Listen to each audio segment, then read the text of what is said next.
Namaste to everyone, my dear colleagues, friends, and students. Today I am going to discuss with you about the subject matter of Vedic anthropology. In this discussion, we are going to discuss on why we need Vedic anthropology as a soft core curriculum to all the students of Indian universities and colleges. Few of my friends called me and asked me my lectures on Hinduism, Sanatana Dharma, Vedas, Puranas, and on Hindu gods, how it is related to anthropology. So, I had deeply thought what I am doing is concerned with the Vedic anthropology. I appreciate their concern regarding my lectures on Hinduism, Sanatana Dharma, Vedas, Puranas, and on Hindu gods in the social media group. However, I would like to clarify that my lectures are not religious discourse but an anthropological exploration of human societies, cultures, ethics, and civilizations through the lens of Vedic knowledge. My lectures comes under the subfield of Vedic anthropology. These lectures are not about promoting religion, but about recognizing the historical, cultural, and ethical contribution of Vedic literature to the development of human civilization. If anthropology is the study of mankind, then the Vedas, Puranas, Itihasas, and folk traditions must be acknowledged as a crucial sources of knowledge in the field of anthropology, or you can say in the field of social sciences. Now let us look into the anthropology and the study of human civilization. Vedic anthropology encompasses multiple branches of anthropology while providing unique perspectives based on the Vedic literature by integrating insights from the Vedas, Upanishads, Puranas, and Itihasas. Vedic anthropology serves as an interdisciplinary study of human societies, cultures, and philosophies. Below are some of the major subfields it covers. First one is cultural anthropology. Cultural anthropology examines Vedic rituals, customs, traditions, and festivals and their role in shaping the society, analyzes ashrama dharma, that is, stages of life, and its influence on human development and ethical responsibilities, studies Vedic influences on family structure, marriage systems, and moral values across time. It investigates oral traditions and folklore derived from Vedic texts that continue to shape indigenous community in India. The second subfield is social anthropology. Social anthropology explores social structures defined in Vedic text, including varna, that is social classification, and jati, that is community divisions. Studies governance models from Vedic period, including Rajadharma, Sabha, and Samitis, that is councils. Investigates gender roles, the status of women, and social harmony in Vedic and post-Vedic societies. The social anthropology examines the impact of dharma on social obligations and justice systems. The third subfield is religious and philosophical anthropology. It explores Vedic concepts of spirituality, metaphysics, and the human purpose, such as Atma, that is soul, Brahmana, universal consciousness, and karma, analyzes rituals like yajna, that is sacrificial rites, and their role in human spiritual evolution. It also studies the impact of Vedic thought on world religious and philosophical traditions, including Buddhism, Jainism. Investigates the relationship between divine cosmology and human civilization as described in the Puranas. The fourth subfield is linguistic anthropology. Studies the Sanskrit language, its phonetics, and its impact on linguistic traditions worldwide. analyzes how Vedic chants, hymns, and oral traditions preserved knowledge across generations. It examines the evolution of Indo-Aryan languages and their connection with global linguistic families. It investigates the linguistic structure of ancient texts and their role in shaping cultural narratives. The fifth subfield is archaeological anthropology. Archaeological anthropology examines archaeological evidences related to Vedic civilization, including the settlements like the Indus Valley civilization, studies Vedic era inscriptions, artifacts, and temple architecture in alignment with the textual descriptions. It also investigates ancient trade routes, burial customs, and material cultures as described in the Vedas. It compares archaeological findings with reference to Vedic texts to reconstruct historical developments. The sixth subfield is biological and psychological anthropology. It explores Ayurvedic texts as anthropological source of understanding human physiology, health, and longevity. Examines psychological principles in Vedic texts, including theories of mind, consciousness, and in meditation. It analyzes pranayama and yoga as Vedic contributions to human cognitive and emotional well-being. Investigates Vedic insights in genetics, hereditary, and human evolution as found in ancient medical treatises. The seventh subfield is economic anthropology, which studies Vedic economic systems including agrarian societies, cattle-based economics, and trade networks. Investigates concept of artha and its role in ethical financial practices. Analyzes taxation and management and wealth distribution as described in the Arthasastra and Dharmasastra. It explores economic sustainability and environmental ethics derived from cosmic order and dharma. The eighth subfield is political anthropology. It examines kinship governance and legal system based on Vedic texts such as Manusmriti and Mahabharata, analyzes the concept of Rajadharma and its impact on ancient Indian polity, investigates war strategies, diplomacy, and statecraft as explained in Arthasastra. It also studies the influence of Vedic political system on later administrative structures in Indian and beyond. The ninth subfield which I have proposed is medical anthropology. Medical anthropology explores Ayurvedic principles as a holistic approach to human health and healing. It investigates descriptions of diseases, surgeries, and herbal medicine found in texts like the Charaka Samhita and Shrushruta Samhita. It analyzes Vedic concepts of well-being. It includes deities, seasonal living, and preventive health care. Medical anthropology also studies the integration of Vedic medicine with spiritual healing practices. Is comparative anthropology. It compares Vedic civilization with other ancient cultures, including Egyptian, Mesopotamian, Greek, and Chinese civilizations. Studies across cultures, influences trade exchanges, and knowledge transmission between Vedic and non-Vedic societies. It analyzes shared mythological themes and ethical framework across global traditions. It investigates the impact of Vedic migration theories and cultural diffusion across Eurasia. The 11th subfield is applied anthropology in Vedic context.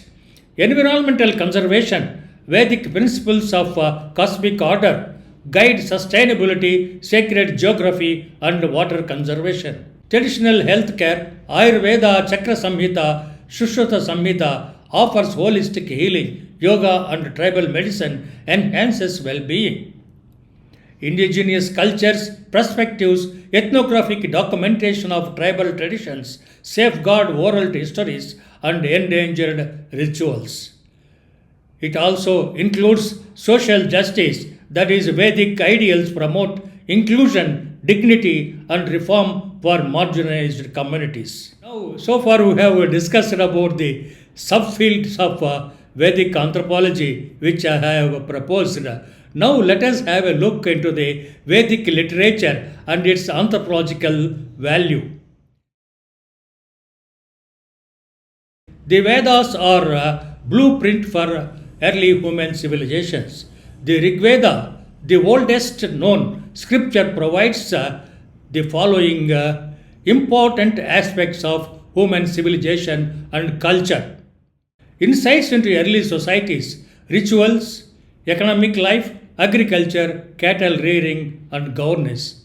Religious anthropology, worship of deities like Indra, Agni, and Varuna represents the early spiritual systems. Social organization, the concepts of Varna, that is social divisions, ashrama, stages of life, resemble sociological classification of societies.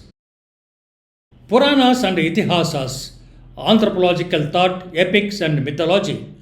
The Mahabharata and Ramayana, along with the Puranas, offer ethnographic accounts, that is a description of different tribes, dynastics, and social political systems. Moral anthropology, the Bhagavad Gita discourses on dharma, karma, and justice.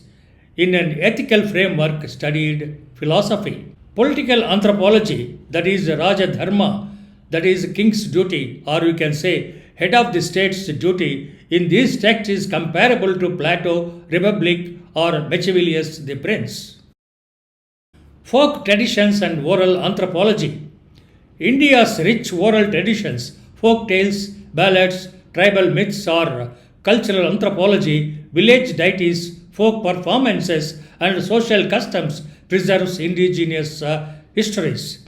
Linguistic anthropology, Sanskrit as a regional dialect evolved through oral transmission. Compared to religious studies, tribal deities and localized versions of Hindu myths show how belief system evolved. The need for Vedic anthropology as a new subdiscipline is because most of the universities teach anthropology with a Western-centric focus, often overlooking non-Western knowledge system. Vedic anthropology seeks to bridge the gap between Eastern and Western perspectives, legitimize the Vedic and Puranic studies in academia, provide an indigenous framework for studying human civilizations. For example, from other cultures, Greek mythology and society is a part of Western anthropology. Abrahamic religions and cultural evolution are studied extensively. African and Native American folklore are considered essential in most of the European universities and American universities. The relevance of Vedic anthropology to the modern society. The wisdom of Vedic literature is not just historical but also practical applications today. Ethical leadership, Bhagavad Gita teaches on duty, justice, and morality guides leaders today. Sustainability and environment. The Vedic concept of cosmic order aligns with the modern environmentalism. Social harmony. The Vasudeva Kutumbam, that is, world is one family, philosophy promotes global unity. I hope you can able to understand why Vedic anthropology is required present day.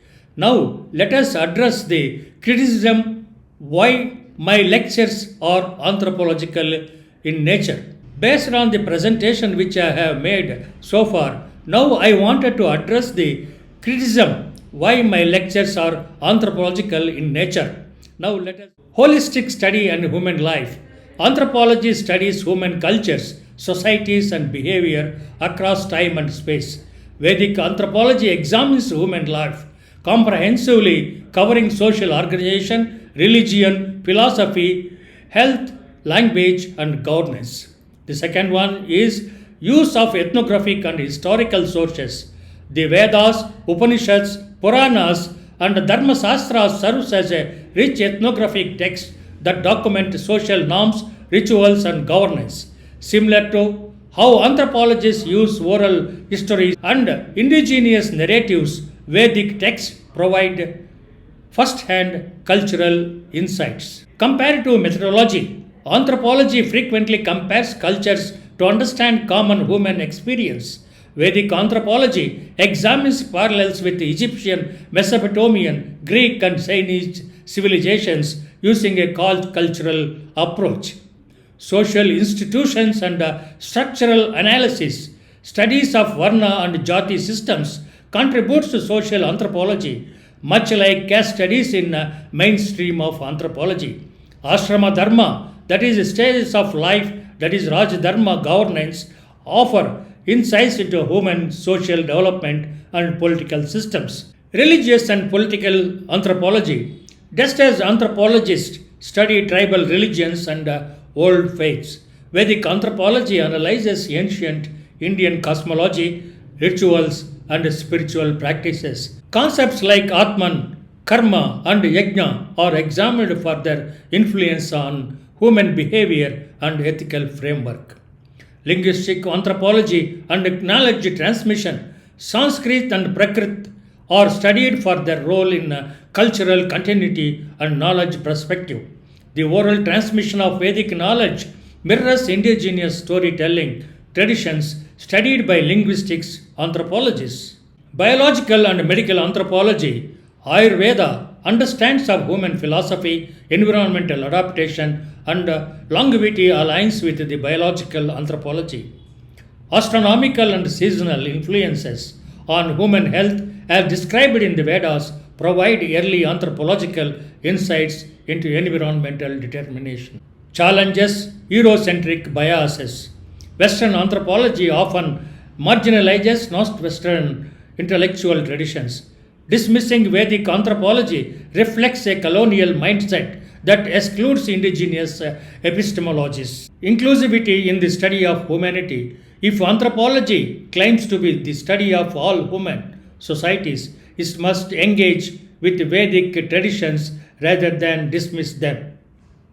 The recognition of indigenous and non-Western knowledge system is essential for a truly global anthropology.